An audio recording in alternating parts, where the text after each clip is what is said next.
Mesdames, Messieurs, bonjour. À l'émission, aujourd'hui, j'ai le plaisir de recevoir la directrice d'un organisme qui existe dans la région depuis plusieurs années, la directrice de Grands Frères, Grandes Sœurs, Bianca Garon. Bonjour, Bianca. Bonjour, Pierre. Grands Frères, Grandes Sœurs, même si ça fait longtemps que ça existe, rappelle-moi qu'est-ce que ça veut dire, cet organisme-là. Qu'est-ce que ça fait, Grands Frères, Grandes Sœurs? Grands Frères, Grandes Sœurs, en fait, on est plusieurs organismes à travers le Canada qui existent. Il y en a même aux États-Unis aussi. Donc, nous, on est les Grands Frères, Grandes Sœurs des Appalaches. On vise vraiment la région ici là, de Thetford et les environs. Et sinon, il y a d'autres organismes un peu partout à travers la province qui sont avec nous. Il y en a au Canada, aux États-Unis, comme je disais. Donc, c'est vraiment un gros regroupement. Puis, Grands Frères, Grandes Sœurs au Canada existent depuis des lustres et des lustres. Donc, pratiquement une centaine d'années déjà. C'est vraiment un vieil organisme et ça a fait déjà beaucoup de choses là, depuis des années. Dans la région, ça existe depuis combien d'années? Dans la région, on est ici depuis un peu plus de 35 ans déjà. Donc, mon Dieu. C'est un organisme qui est bien établi en région aussi. OK. Et qu'est-ce que ça fait, ça, Grandes Frères, Grandes Sœurs? Maintenant qu'on sait que c'est quasiment international, ça, c'est un mouvement. Là, oui, tout à fait. Donc, le but ultime des Grands Frères, Grandes Sœurs depuis des années, c'est on est spécialisé dans le mentorat. Donc, on essaie de jumeler des adultes avec des jeunes pour que ces jeunes-là aient un modèle significatif dans leur vie. Donc ça a été le but premier et le premier programme qui a été offert par les Grands Frères, Grandes Sœurs. Et de là est découlé plusieurs programmes avec un peu les mêmes buts, mais qui se sont un peu adaptés aussi à chaque réalité. Donc, à travers les provinces, à travers le Canada, on n'a pas tous les mêmes réalités. Donc, chaque milieu a ses programmes un peu plus propres à chacun. Des particularités, oui. C'est ça. Donc, nous, on a ici en région, on a le programme de mentorat là, qui est là, le jumelage de grands frères, grandes sœurs ou des couples aussi avec des petits frères, petites sœurs. On a aussi plusieurs programmes dans les écoles. Donc, on a des programmes au niveau du primaire qui vont viser aussi à améliorer l'estime de soi des jeunes, à améliorer leur rapport avec leurs émotions, leur comportement, tout ça. On a des programmes aussi de mentorat, mais pour l'aide aux devoirs. Donc là, c'est des jeunes du secondaire qui vont être avec des jeunes du primaire pour les aider sur l'heure du dîner à faire leurs devoirs, à essayer là, de développer un petit peu de compétences scolaires. Donc, on a ce programme-là aussi qui est très intéressant. On a aussi un programme qui vise les un petit peu plus vieux au primaire, donc vers la 6e année. C'est un programme... Les grands du primaire. C'est ça, les grands du primaire. Donc, ce programme-là vise à faciliter le passage du primaire vers le secondaire.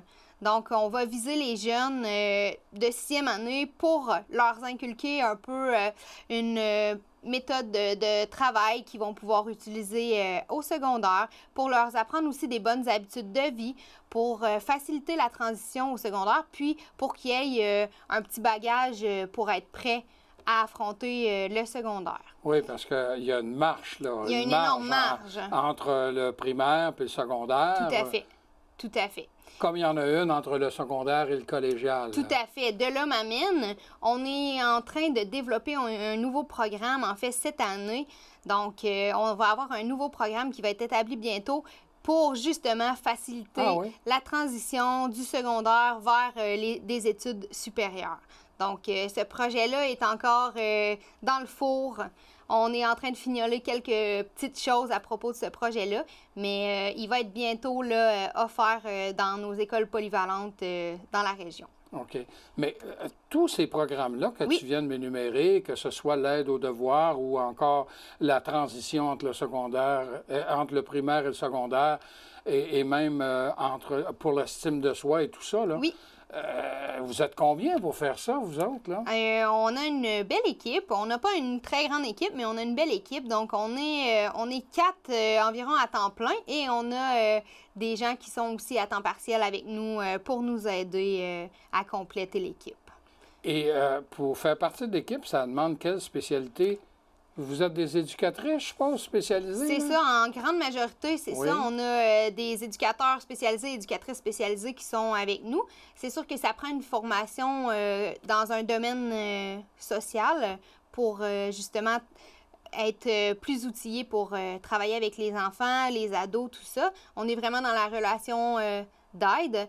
Donc, là, présentement, j'ai seulement des éducateurs spécialisés, mais éventuellement, je pourrais avoir d'autres domaines d'études connexes qui pourraient être là en agrandissant l'équipe, par Et qui exemple. viendraient répondre à des besoins. C'est ça, OK. c'est ça. Mais alors, si je comprends bien, là, il y en a un, vous allez avoir un nouveau programme pour aider au passage entre le secondaire et le collégial. C'est ça, OK. c'est ça.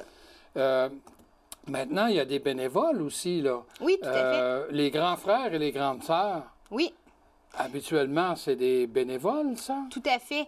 Donc, le programme principal là, des grands frères et grandes sœurs, la raison de vivre de grands frères et grandes sœurs, donc, c'est, comme je vous l'expliquais, un grand frère, une grande sœur ou un couple qui décide d'être jumelé avec un jeune. Donc, pour lui faire vivre des petites expériences, pour l'aider dans son cheminement personnel, qui va être aussi une personne significative dans sa vie, qui va l'aider à traverser la vie de tous les jours, si on veut. OK. Donc, oui, pour ça, c'est des bénévoles qui font ça. C'est monsieur, madame, tout le monde un peu peut être bénévole pour ce genre de choses-là. Donc, il faut vouloir aider un enfant, puis il faut vouloir être un modèle aussi pour cet enfant-là. Donc, c'est sûr qu'il faut avoir un peu de temps et de passion pour les enfants. Donc, il y a un processus, en fait, pour devenir grand frère ou grande sœur. Ah ben hein? oui, alors c'est ça, là, moi, je C'est m'en ça. allais là, Oui. là. Alors, si je veux devenir grand frère, grande sœur, Oui. qu'est-ce que je fais? Pour devenir un grand frère ou une grande sœur, ce qu'il faut faire, je ne vous cacherai pas qu'il y a un processus derrière ça. Puis, il y a une raison qui est vraiment très simple à tout ce processus-là, c'est la sécurité des enfants. Eh oui. Donc, on le sait, on ne veut pas prendre de chance quand on parle de tout petit ou d'un petit peu plus grand. Notre priorité dans l'organisme, c'est vraiment la sécurité des enfants et leur bien-être. Donc, il y a un grand processus Donc, qui est il fait. doit y avoir une enquête sur la personne. Tout là. à fait. Bon.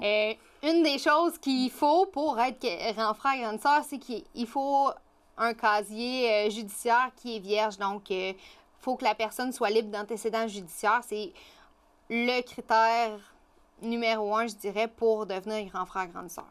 Sinon, ensuite, il va y avoir aussi des entrevues qui vont être faites. Donc, pour voir les motivations de la personne aussi à devenir grand frère, grande sœur. Donc, on veut des personnes qui sont motivées à changer la vie de l'enfant. Il faut aussi vouloir être prêt à du changement puis à s'adapter aussi selon l'enfant qu'on va vouloir. Donc, c'est sûr qu'on va regarder un peu le mode de vie de la personne, ses expériences, ce qu'elle croit pouvoir apporter à l'enfant, comment elle voit ça aussi, le jumelage.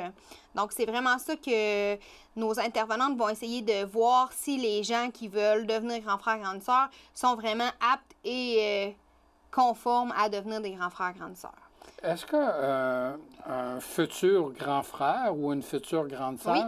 peut apporter des exigences, dire, bien, moi, j'aimerais avoir tel type d'enfant qui correspondrait à mes intérêts, à mes goûts? Tout à fait. Dans le fond, nous, ce qu'on essaie de faire un peu, c'est on essaie de faire un match parfait. Donc, nos intervenantes, notre intervenant connaît bien les jeunes et vont connaître aussi les bénévoles qui vont se présenter. Donc, ce qu'on va essayer de faire, c'est de former un duo parfait avec les qualités, les petits défauts et ce que les gens aiment. Les intérêts de l'un et C'est ça, l'autre, les oui. intérêts, les passions, tout ça. On va prendre tout ça en ligne de compte, puis on va présenter, nous, aux bénévoles, des enfants avec qui on croit que ça pourrait être un bon match. Oui. Et à partir de ce moment-là, ben, le bénévole, lui, va choisir selon le portrait, je dirais, de l'enfant. Il n'y a jamais de nom, il n'y a jamais de photo, il n'y a jamais... on y va vraiment en se basant sur les intérêts, les passions et les traits de caractère. Une description. C'est ça. OK. C'est comme ça que les matchs se font. OK. Alors là, j'ai passé les étapes. Oui. Et là, je deviens grand frère, grande sœur. Oui. Quelles sont maintenant mes obligations ou les exigences de l'organisme? Est-ce que cet enfant-là, je dois l'avoir avec moi tous les jours, toutes les semaines? C'est quoi, là, au juste? Combien d'heures? Donc, nous, ce qui est important, en fait, le but, c'est que l'adulte crée un lien avec l'enfant. Donc, c'est sûr qu'il y a un minimum qu'on demande pour que le lien se crée, en fait. Donc, habituellement, on demande une rencontre environ aux 2 semaines. Je vous dirais que tout ça est variable. Les jumelages vont vraiment s'adapter selon leur horaire à eux, selon les besoins de l'enfant, selon les besoins de l'adulte aussi. Le jumelage va s'adapter. Puis, maintenant, dans l'heure où on est maintenant, les réseaux sociaux, le téléphone, tablette, tout ça, ça facilite beaucoup les rapprochements aussi. Fait que des fois, les adultes peuvent avoir des semaines où ils ont un peu moins le temps. Même chose pour les jeunes qui, en période d'examen, ont peut-être un petit peu moins de temps. Bien, les jumelages peuvent se contacter via les téléphones, via les textos, via les messages. Donc, on demande qu'une certaine routine soit établie pour garder contact entre l'adulte et le jeune. Donc, ce qui se fait régulièrement, je vous dirais, l'adulte va prévoir des rencontres avec son petit frère, sa petite sœur, et souvent, ça va être des petites activités. Ça peut être des activités de la vie courante, là, faire à manger ensemble, aller se promener, prendre des marches. Il y a aussi des fois que ça peut être des activités un petit peu plus extraordinaires.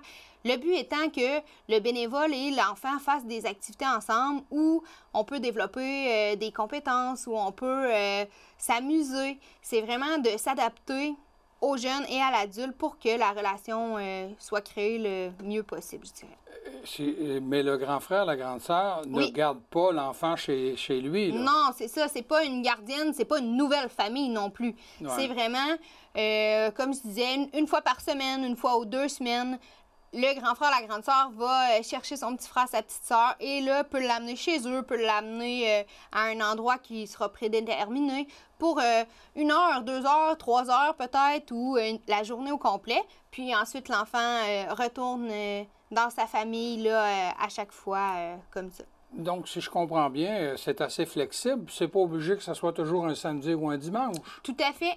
On veut vraiment que les bénévoles se sentent libres de choisir aussi les journées où on sait qu'aujourd'hui, la vie va vite. On a beaucoup d'engagements un peu partout. Donc, on veut vraiment que le bénévole se sente libre de s'adapter, de changer l'horaire. Tout ce qu'on veut, par exemple, c'est qu'il y ait une certaine stabilité pour l'enfant, puis que l'enfant sache à quoi s'attendre. Donc, c'est important que si, par exemple, le grand frère a une impossibilité une semaine de voir l'enfant, bien, c'est important qu'il contacte l'enfant pour lui expliquer, pour que la relation de confiance reste établie. Mais sinon, c'est très, très flexible et on s'adapte aux réalités de chacun. Dans la région, là, actuellement, vous avez combien de grands frères et de grandes sœurs? On a environ une dizaine de jumelages comme ça, qui sont soit des grandes sœurs ou des grands frères, ou ça peut même aussi être des couples qui parrainent un petit frère ou une petite sœur. Est-ce que c'est pas assez ou... Je dois vous avouer, Pierre, qu'on a une belle liste d'attente d'enfants qui attendent la perle rare, donc le grand frère, la grande sœur ou le couple qui voudra bien être jumelé avec eux. Donc, on a aussi environ une dizaine d'enfants sur notre liste d'attente. Oh mon Dieu! Oui. Les enfants, ils ont de quel âge à quel âge? En grande majorité, je vous dirais que c'est des enfants entre 6, 7 et 13 ans environ, là, dans ces alentours-là. Ça peut être un peu plus vieux aussi, ça dépend, mais je vous dirais que notre majorité est entre 7 et 13 ans. Et quand un grand frère ou une grande sœur, quand un adulte est jumelé avec un enfant, la relation, en moyenne, là, dure combien de temps? Nous, ce qu'on demande, c'est que ce soit environ une relation de minimum 1 an. Pour que ça soit assez significatif pour l'enfant, puis pour pas que l'enfant s'attache et ensuite que la relation se termine abruptement. Mais je vous dirais qu'il y a beaucoup de relations qui vont bien au-delà du 1 an, là. On a des grands frères, des grandes sœurs qui sont ensemble depuis maintenant presque 10 ans. Ah oui. Donc, là, c'est le cas de dire qu'ils ont développé une superbe une relation, tout à fait. oui.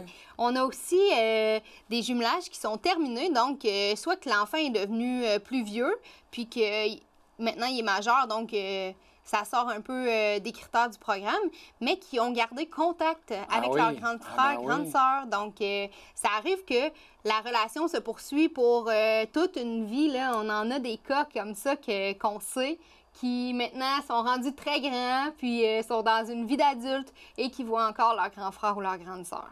Maintenant, là, tantôt, on a focusé beaucoup sur les conditions pour devenir grand frère, grande sœur. Oui. Mais les enfants que vous accueillez chez vous, est-ce que ça peut être n'importe quel enfant ou vous avez des critères pour dire oui, cet enfant-là correspond à un besoin que nous, on est capable d'essayer de combler? En fait, on va vraiment s'adapter, je vous dirais. Notre but, nous, étant d'être capable de combler un besoin chez un enfant. Donc, les enfants n'ont pas tous le même passé, n'ont pas tous le même milieu familial. Ça peut différer beaucoup. Ce qu'on va aller voir, nous, c'est comment nos programmes peuvent aider cet enfant-là. Est-ce que oui ou non, notre programme peut aider cet enfant-là et comment ça peut se faire? Donc, là aussi, nos éducateurs et éducatrices vont vraiment voir avec l'enfant et la famille de l'enfant quel est le besoin ou les besoins de cet enfant-là et on va vraiment voir là, par rapport à ça si nos programmes répondent à ça. Donc, ça peut être de multitudes de façons, mais s'il y a un besoin, on va accepter cet enfant-là et on va le mettre sur notre liste. C'est pas nécessaire que ce soit des enfants issus de familles monoparentales, soit d'un père ou d'une mère, qu'on vient combler le besoin entre un grand frère ou une grande sœur. Là. Ça n'a rien à voir, là? Ça peut être autant des familles monoparentales, ça peut être aussi des familles qui sont encore unies, que on peut vraiment s'adapter. On sait qu'un besoin peut être différent pour chacun. Puis nous, tant qu'on peut aider l'enfant, c'est parfait. On accepte la personne sans regarder l'historique familial qu'il y a en arrière de ça. Bianca, tu me disais que vous avez une liste d'attente d'une dizaine d'enfants. Oui. Ils viennent d'où, ces enfants-là? Dans le sens que, est-ce que ce sont eux autres mêmes ou les parents de ces enfants-là qui vont vers vous? Ou est-ce que vous avez également des ressources extérieures qui viennent vous seconder, vous appuyer pour répondre aux besoins? Tout à fait. Ça vient un peu de partout, je vous dirais. Donc, on a des parents qui décident d'eux-mêmes d'inscrire leur enfant parce qu'ils voient qu'il y aurait des facettes positives à ce que l'enfant participe au programme. On a aussi des jeunes qui sont référés aussi par l'école, soit par un professeur, un éducateur de l'école, une direction, donc qui vont nous contacter, puis les démarches vont être faites de ce côté-là. Il y a aussi des références qui peuvent venir de la protection de l'enfance ou aussi d'autres ressources qui sont dans le communautaire. Et que ça peut un peu venir de partout, les références qu'on a. Et là, comme on dirait, maintenant c'est une expression consacrée, la question qui tue, ça coûte combien pour inscrire les enfants à grande frère, grande sœur? Ça ne coûte rien pour inscrire votre enfant. Ben, on est un organisme communautaire, hein? Donc on ne demande pas d'argent pour nos services chez Grand Frère, Grande Sœur. Les services sont gratuits. Nous, dans le fond, on va chercher notre financement par des levées de fonds. On a aussi des sous qui nous viennent des programmes gouvernementaux. Donc, on ne fait pas payer les jeunes là, pour ces programmes-là. Bon. Justement, j'aimerais ça qu'on termine l'émission. Là, il nous reste un peu plus que 5 minutes, parce que je pense que Nez Rouge, vous êtes impliqué dans Nez Rouge. Hein? Tout à fait. Mais juste avant, j'aimerais ça, moi, que tu me dises si vous avez des témoignages d'enfants qui ont bénéficié de ce programme-là, qui vous incite à dire maudit qu'on travaille, puis c'est le fun de travailler dans ce domaine-là? Parce que de la façon, je t'écoute parler, là, puis j'ai l'impression que tu vas chercher quelque chose, toi. C'est gratifiant de travailler dans ce domaine-là. Tout à fait. Puis je crois que mes intervenantes et intervenants diraient la même chose que moi. Souvent, on voit les petits bonheurs qui se créent au fil du temps chez les enfants. Des petites victoires où on voit des fois les jeunes apparaître dans nos bureaux, puis on voit ce que ça a changé pour eux, un peu plus d'estime de soi, qui ont vécu des belles expériences, puis que maintenant, ils ont appris avec ça, qui ont grandi, puis qui ont été valorisés par tout ça. Puis on a aussi des grands frères, grandes sœurs qui nous disent aussi, moi aussi, là, c'est pas juste changer la vie de l'enfant, j'ai changé ma vie à moi aussi. En donnant comme ça, puis en côtoyant ce jeune-là, ben j'ai appris beaucoup de choses, puis ça a changé ma vie. Fait que oui, c'est pas rare. Souvent, c'est les intervenantes qui se font accrocher à l'épicerie, au magasin. « Hey, bonjour, te souviens-tu de moi? J'ai été petit frère ou j'ai été grande sœur. Je me souviens vraiment de qui était avec moi, puis on se parle encore, on a encore des contacts. » Fait que ça, à chaque fois, c'est une petite victoire pour nous parce qu'on voit qu'on a fait du bien à quelqu'un, puis que notre organisme a pu changer une petite parcelle à quelque part. Fait que oui, ça, c'est toujours... c'est la petite cerise sur le sundae de notre emploi. Oui, la cerise sur le sundae. Ouais. Bon. C'est parce que depuis le début de l'émission, je t'écoute, puis je te regarde, puis tu as des étincelles dans les yeux. Tout alors, à fait. Je me suis dit, mon Dieu, que ça doit être gratifiant de travailler dans ce domaine-là. On travaille fort, puis on est fiers de notre organisme, puis de comment on fonctionne, puis des petites victoires qu'on arrive à créer. Là, on a mentionné que vous aviez des levées de fonds. Oui. Et on va parler de Nez Rouge. Oui. Il nous reste 3 minutes pour parler de Nez la Rouge. prochaine levée de fonds qui s'en vient, en fait, c'est ça, c'est Opération Nez Rouge. Bon, ça, c'est toujours fin novembre, début décembre. Tout là? à fait. OK, en tout cas, pendant la période des fêtes. C'est ça. Et c'est vous autres qui... Est-ce que c'était l'année dernière aussi où vous étiez responsable? Ça fait déjà quelques années qu'on a Opération Nez Rouge. Dans le fond, Opération Nez Rouge, à travers tout le pays aussi, tous les fonds qui sont recueillis par toutes les opérations Nez Rouge doivent être versés à des organismes pour la jeunesse ou pour le sport. Donc, personne met de sous dans ses poches avec l'opération Nez Rouge. Tout est redonné à la communauté près de chez vous. Mais ça demande beaucoup d'organisation, ça, Nez Rouge. Hein? Tout à fait, c'est beaucoup d'organisation. Donc, toute l'équipe de travail fait son bout de chemin pour aider là-dessus. On a aussi beaucoup de bénévoles, un beau comité de bénévoles qui se donne cœur et âme pour nous aider là-dedans. Donc, c'est vraiment une belle levée de fonds et ça s'en vient assez rapidement. Bien là, on est à la fin septembre. Oui. Alors, je t'invite à revenir à l'émission peut-être fin novembre, début décembre pour nous parler justement de ça. Puis je pense que vous avez toujours un président d'honneur ou une présidente d'honneur. Tout à fait. On pourrait, à ce moment-là, on pourrait peut-être faire quelque chose, là, d'en parler de l'opération Nez Rouge. On pourra peut-être vous révéler quelques secrets. Oui, OK. L'année dernière, là, ça vous a permis de ramasser à peu près combien d'argent? On va toujours ramasser un peu plus de 10 000 Un peu plus de 10 000? Oui. Donc, ça varie à chaque année, mais on est toujours dans les environs d'un 10-12 000 par année, je vous dirais. Et ça, là, c'est les contributions volontaires des gens qu'on raccompagne. Qui sont raccompagnés, oui? Oui, tout à fait. Ah, mon Dieu! Ça veut dire que le monde est assez généreux, hein? Bien, c'est un service qui est quand même apprécié. Donc, les gens n'hésitent pas quand ils savent que c'est pour une bonne cause et que ça va aider les enfants de leur région. Ben, les gens sont assez généreux, je vous dirais. Ah, mais là, je suis surpris et agréablement surpris d'apprendre que ça vous permet d'aller chercher 10 000 additionnels. Oui, environ. Donc, à chaque année, donc c'est une bonne partie de notre budget. Fait que ça vient nous donner un beau coup de main. Il reste 1 minute. Oui. Là, les gens, depuis le début de l'émission, qui nous entendent parler, grand frère, grande sœur, d'un coup, il y a quelqu'un qui dit « Hey, mais moi, ça me tenterait, mais là... Alors, à quel numéro et à quel endroit ils pourraient te rejoindre? Alors, on va y aller au numéro de téléphone. Parfait. Donc, pour nous rejoindre par téléphone, vous appelez au 418-335-7404 et toute notre équipe est apte à prendre votre appel. Donc, appelez, parlez à un intervenant, une intervenante. Tout le monde va être capable de bien vous aiguiller au bureau. Et sinon, on a aussi notre site Internet. Ah oui. On a aussi notre page Facebook sur laquelle vous avez beaucoup de renseignements. Donc, Grand Frère, Grande Sœur des Appalaches sur Facebook. Allez faire un petit tour. On a des belles choses qui se divulguent là. On parle de tous nos programmes, tout ça. Donc, c'est vraiment intéressant. Bien, merci beaucoup, Bianca. Hein? Merci à vous. J'avais le plaisir de recevoir la directrice de Grand Frère, Grande Sœur à l'émission de Touche à tout. Et je vous invite à nous revenir la semaine prochaine.